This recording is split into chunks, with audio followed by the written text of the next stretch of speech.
এতদিন বিভিন্ন চোরাচালান কারবারে দেখা গিয়েছিল অ্যাম্বুলেন্সকে ব্যবহার করতে। কখনো কখনো পুলিশ ও প্রেসের টিকা চিটিয়ে চোরাচালান সহ অবৈধ কাজকর্ম করতে দেখা যায় রাজ্য ও জেলা জুড়ে। এবার সববাহী গাড়িতে বিজ্ঞাপনের হোর্ডিং কাট আউট বওয়া হচ্ছে, তাও আবার মেদিনীপুরে।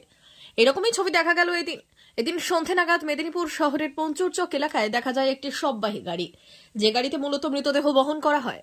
সেই মৃতদেহ শ্মশান যাত্রার উদ্দেশ্যে নিয়ে যাওয়া হয় এই গাড়িতে করে, কিন্তু সেই গাড়িতে করে বিজ্ঞাপনের হোর্ডিং খুলে বয়ে নিয়ে যাচ্ছে এই গাড়ির ড্রাইভার ও হেল্পার। জানিয়ে রীতিমতো প্রশ্নের মুখে ঠেলে দিয়েছে মেদিনীপুরকে। কারণ একটি জরুরি ভিত্তিতে এবং প্রয়োজনীয় গাড়িতে করে কিভাবে মৃতদেহের বদলে বিজ্ঞাপনের কাট আউট খুলে বয়ে নিয়ে যায় তা নিয়েও প্রশ্ন উঠতে শুরু করেছে। আমাদের নিজেদের গাড়ি এটা। আচ্ছা, কত নম্বর ওয়ার্ডের গাড়ি এটা? 20 নম্বর ওয়ার্ডের আমাদের নিজের তারামায়ের গাড়ি, তারামায়ের ব্যানার নিয়ে যাচ্ছি। তাতে অসুবিধা কোথায় স্যার? আমরা গাড়ি ভাড়া করবো, পয়সাই দেবো তো গাড়ি ভাড়া করলে। মানে একটু মাঝে মাঝে নিয়ে যাও না? বৎসরে একবার তো আমরা লাগাই নিয়ে যাই। কিন্তু সবাই গাড়িতে তো মৃতদেহ নিয়ে যাওয়ার কথা নয় তো। এই দিন এই ছবি দেখা গেল মেদিনীপুর শহরের ব্যস্তবহুল এলাকা পঞ্চুরচক কলেজ সংলগ্ন এলাকায়।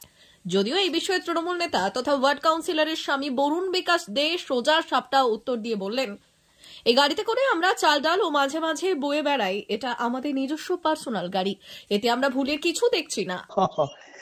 হ্যাঁ, বিগত তারামায়ের গুলো আমরা প্রতিবারে ওতেই লাগাই, আবার উৎসবের একদিন পরে খুলে নিয়ে চলে আসে। কিসে দিচ্ছে?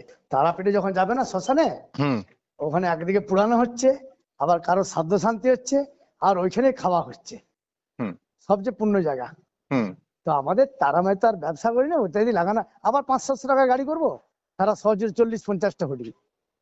হ্যাঁ, নিজেদের লোক আছে, গাড়ি দিয়ে পাঠিয়ে দিলাম, খুলে নিয়ে চলে এলো। গাড়ি ধুয়ে ফেরে নিয়ে যায়, আবার রেখে দিই। মানে এটা অপবিত্র মনে করুনি। না হলো ওকে বললো, তাহলে আপনি কি আপনার অ্যাম্বুলেন্সে বিয়ে করে যান?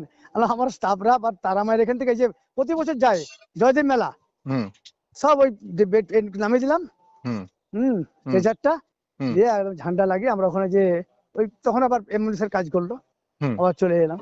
আবার এই উৎসবের সময় তো মাতপুর থেকে 5 কুইন্টাল চাল নিয়ে এলাম। হ্যাঁ, এগুলো যেহেতু নালে আবার গাড়ি করবো, খোঁজ আলু 10 বস্তা নিয়ে এলাম। হ্যাঁ, কেশপুরের ওখান থেকে ওই অ্যাম্বুলেন্সকে ধুলে আসলো, তারপরে নিয়ে চলে এলাম।